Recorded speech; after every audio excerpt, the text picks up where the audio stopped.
है ना। 3 दिन हुआ, कहाँ काम करता तुम्हें? पहले डीमोनेटाइजेशन, फिर जीएसटी, फिर लॉकडाउन। दोस्तों, गरीब और गरीब होता चला जा रहा है, अमीर और अमीर। अगर मैथ्स के हिसाब से समझें, per capita income of India $2000 के आसपास है, लेकिन इसके फैक्टर कुछ और ही बताते हैं। पर कैपिटा इनकम को निकालने का सीधा सा फॉर्मूला है, अगर अपनी कंट्री की पूरी जीडीपी को टोटल सिटीजन ऑफ कंट्री से डिवाइड कर दे, उसके हिसाब का जो डेटा आता है वो $2000 के हिसाब से आता है। लेकिन ये सच नहीं है दोस्तों। हमारे हिंदुस्तान की अगर बात करें दोस्तों, इंडिया की पूरी वेल्थ में से 77% वेल्थ सिर्फ 10% इंडियन के पास है, और उसमें से भी 73% वेल्थ जो है वो सिर्फ 1% इंडियन के पास है।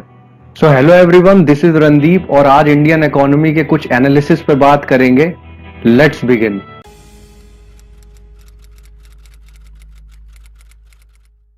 अगर सबसे पहले हम यहां पे बात करें अपने सेक्टर्स की, 3 सेक्टर हैं जिसमें सर्विस सेक्टर, एग्रीकल्चर सेक्टर और इंडस्ट्री सेक्टर, जिसको हम जीवीए भी बोलते हैं, ग्रॉस वैल्यू एडेड।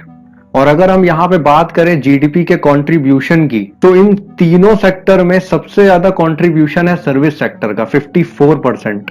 उसके बाद आता है इंडस्ट्री सेक्टर जिसमें कंट्रीब्यूशन है 31%, और लास्ट में हमारा आता है एग्रीकल्चर जिसमें है 16% कंट्रीब्यूशन हमारी पूरी जीडीपी में।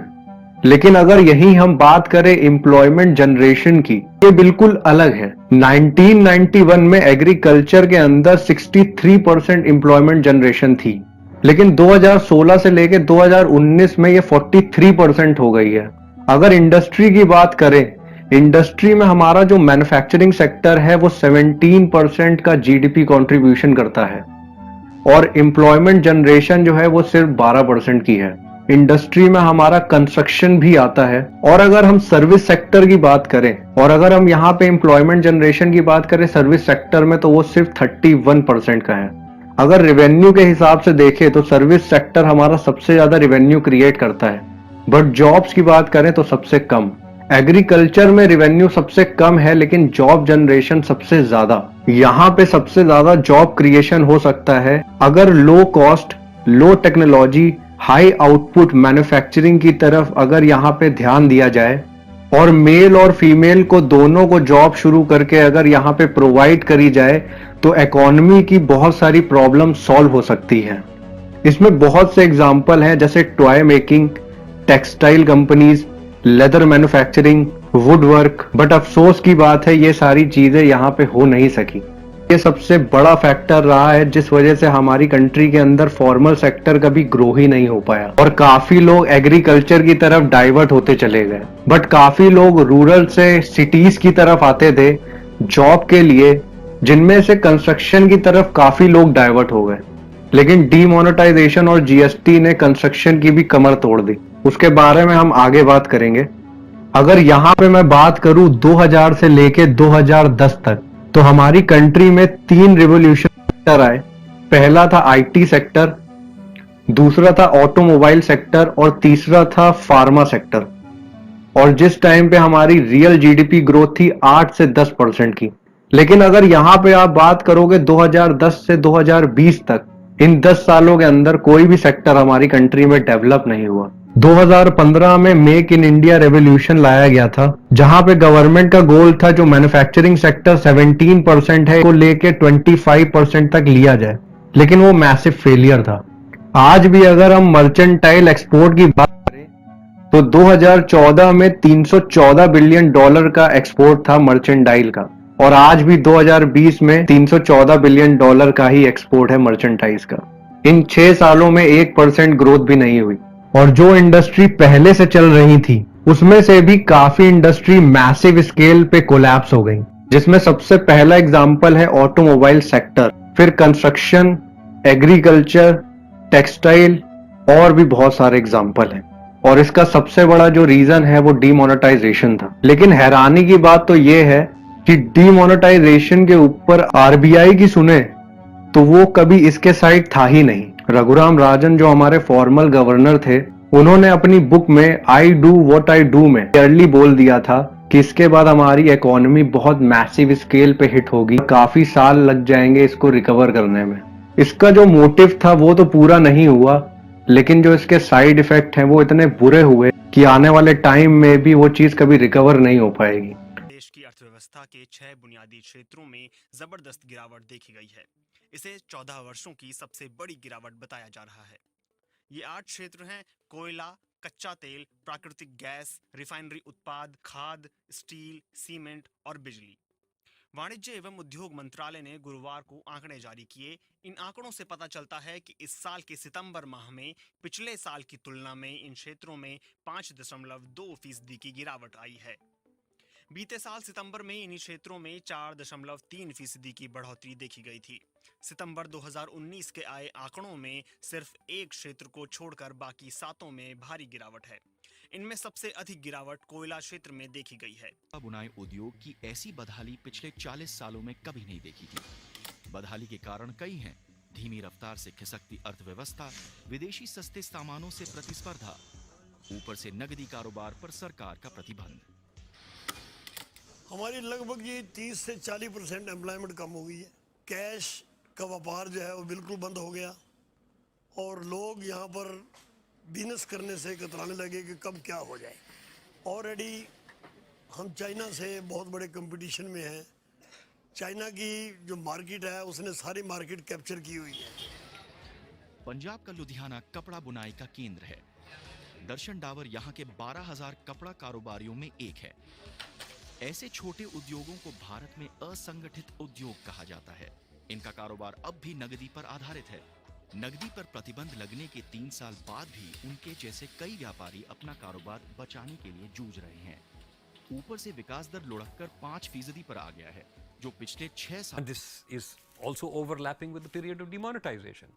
To say that, oh, demonetization happened, so terrorism in Jammu and Kashmir is declining or stopped, is nonsense, because they can always keep sending people across and they will always have some ways and means to generate funds. After this decision जो farmer के crop prices थे वो बुरी तरीके से crash हो गए और इसमें सबसे ज्यादा नुकसान जो हुआ है वो फार्मर को हुआ है। अच्छी खासी क्रॉप को कौड़ियों के दाम बेचना पड़ा।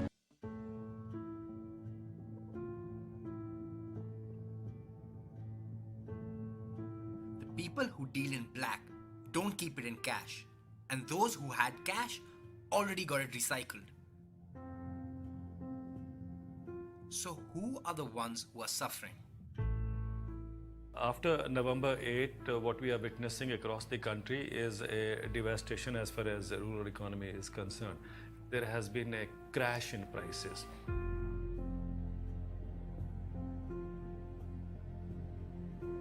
ਸੀਜ਼ਨ ਸਟਾਰਟ ਹੋਣ ਤੋਂ ਸਭ ਤੋਂ ਪਹਿਲੇ ਜਿਹੜੇ ਆਲੂ ਆਂਦਾ ਉਹ ਉਹਨਾਂ ਦਾ ਹੀ ਆਲੂ ਜਿਹੜਾ ਹੈ ਨਿਆ ਆਲੂ ਜਾਂਦਾ। ਇਹ ਦੇਖੋ ਜੀ ਉਹਨਾਂ ਦਾ ਆਲੂ ਜਿਹੜਾ ਹੈ ਸਭ ਤੋਂ ਬੈਸਟ ਸ਼ਾਈਨਿੰਗ ਜਿਹੜੀ ਹੈ ਇਹਦੇ ਵਿੱਚ ਕਿੰਨੀ ਹੈ, ਜਾਣ ਤੋਂ ਵੀ ਪਿਆਰਾ ਲੱਗਦਾ ਸਾਡਾ ਆਲੂ ਜਿਹੜਾ है। नोटबंदी से पहले दिन जो रेट था वो था 20 रुपए किलो आलू का। जैसे नोटबंदी का शुरू हुआ है तो आलू का रेट आ गया है 5 रुपए किलो। पिछले 2 साल में सूखा पड़ा। 2 साल के बाद जब नॉर्मल हुआ सीजन तो डिमोनेटाइजेशन हो गया। तो demonetisation is in fact in reality a 3rd year of drought, अगर हम उस एंगल से देखते हैं। पर जो है कनाल हमारा खर्चा है जहाँ पे 6,000 के करीब आता है, हमें आया वहाँ से अपना 3,000 रुपया। तो इतने कम रेट के ऊपर जो है हमारा उसका खर्चा भी नहीं पूरा हुआ। छोटे से लेकर के बड़े जितने भी किसान थे सभी को जो है उसमें से हम लॉस में चले गए हैं। 6 महीने का और कोई सोर्स ऑफ इनकम नहीं है, अनलेस कि वो मनरेगा कर रहा हो या कुछ और नॉन फार्म एक्टिविटी कर रहा हो, वो अलग बात है। But generally you are dependent upon that source of income. और वो 6 महीने के बाद जब उसकी एक्सपेक्टेशन होती है कि मुझे इसकी इनकम आएगी, नाउ जब वो मार्केट में जाता है और वो देखता है कि उसके प्राइसेस क्रैश हो गए हैं। आप मुझे बताइए कि अगर जो हम शहरों में रहते हैं, हमारी ये जो साल की जो इनकम हमें मिलती है 12 महीने की, अगर वो 6 महीने की मिलती तो हमारा क्या हाल होता है। 2011 से लेके 2018 तक अगर यहाँ पे monthly house hold consumption expenditure देखें तो रूरल एरिया में ये बहुत नीचे जा चुका है और अर्बन एरिया में ये फ्लैट हो चुका है। इससे ये पता लगता है कि कंजम्पशन कितना गिर चुका है। इससे क्लियरली दिखता है कि गरीबी आ चुकी है। इन वर्कर्स की जो एक्टिविटी है, इंडस्ट्रियल एक्टिविटी है, वो करीब 5% कम हो गई है पिछले सितंबर के कंपैरिजन में। वहीं इस गिरावट को आर्थिक विशेषज्ञ पूजा मेहरा भी लोगों की क्रय शक्ति से जोड़कर देखती हैं। वे कहती हैं कि लोग गाड़ियां नहीं खरीद रहे हैं तो इससे कच्चे तेल और रिफाइनरी उत्पादों पर असर पड़ रहा है। साथ ही दुनिया में हमारा निर्यात घटा है। इसकी वजह से कच्चे तेल और रिफाइनरी उत्पादों के निर्यात में गिरावट दर्ज की गई है। वे कहती हैं, गाड़ियां नहीं बिक रही हैं तो क्रूड ऑयल और रिफाइनरी प्रोडक्ट का प्रोडक्शन कम हुआ है। एक्सपोर्ट्स में भी इनका थोड़ी गिरावट हुई है। ग्लोबली भी थोड़ी स्लो डाउन चल रही है, तो जो दूसरी कंट्रीज इंपोर्ट करती हैं हमारे रिफाइनरीज से, वो उन्होंने नहीं किया है, तो इसलिए उसका प्रोडक्शन कम हुआ है। और ये सेम चीज हिंदुस्तान के अंदर 1973 में दिखी थी जब ऑयल स्टॉक रिसेशन आया था। आज गवर्नमेंट के थ्रू कंजम्पशन एक्सपेंडिचर जो सर्वे होता है एनएसओ के थ्रू, इसीलिए वो सर्वे क्रैप कर दिया गया ताकि ये डेटा कभी आ ना सके। हमारी कंट्री ऐसे ही इकोनॉमिक क्राइसिस से निकल रही थी और जिसके ऊपर से लॉकडाउन हो गया। अगर हर एक दिन की कॉस्ट देखी जाए यहाँ पे 30,000 करोड़ से लेके 1 लाख करोड़ की जीडीपी का लॉस पर डे का है। और अगर यहाँ पे हम समझने की कोशिश करें कि जो जीडीपी के इंजन हैं वो सारे रुक चुके हैं एक तरीके से, जिसमें सबसे पहला इंजन है हमारा प्राइवेट फाइनल कंजम्पशन एक्सपेंडिचर, जिसका कंट्रीब्यूशन 60% है, जो हम नॉर्मली कंजम्पशन करता है उससे जनरेट होता है। दूसरा इंजन की अगर हम बात करें वो है ग्रॉस फिक्स कैपिटल, जिसका कंट्रीब्यूशन है 27%, जिसको हम इन्वेस्टमेंट बोलते हैं। तीसरा है हमारा नेट एक्सपोर्ट, में एक्सपोर्ट माइनस इंपोर्ट किया जाता है। उसके बाद आता है गवर्नमेंट एक्सपेंडिचर, और भी एग्जांपल है जैसे वैल्यूएबल चेंजेस। लेकिन अगर यहाँ पे देखें तो हमारे सिर्फ 2 ही इंजन हैं जो कंजम्पशन और इन्वेस्टमेंट है, जिसमें 60% जो रोल है जीडीपी में वो कंजम्पशन का है और 27% जो रोल है वो इन्वेस्टमेंट का है। और आज की डेट में ये दोनों इंजन बहुत बुरी तरीके से रुक चुके हैं। आज हमारे लेबर तक फूड सप्लाई नहीं जा रही है। इवन एफसीआई के पास 1 साल का स्टॉक एक्स्ट्रा पड़ा हुआ है। अगर गवर्नमेंट इसकी सब्सिडी देती है तो ये गवर्नमेंट के डेफिसिट में लॉसेस जुड़ जाते हैं।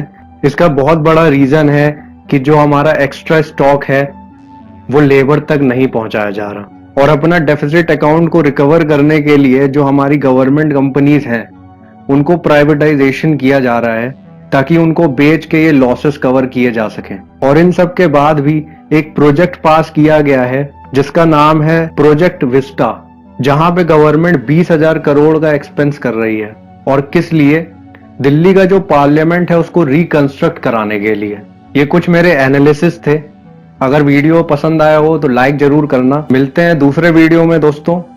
Good bye friends, God bless you.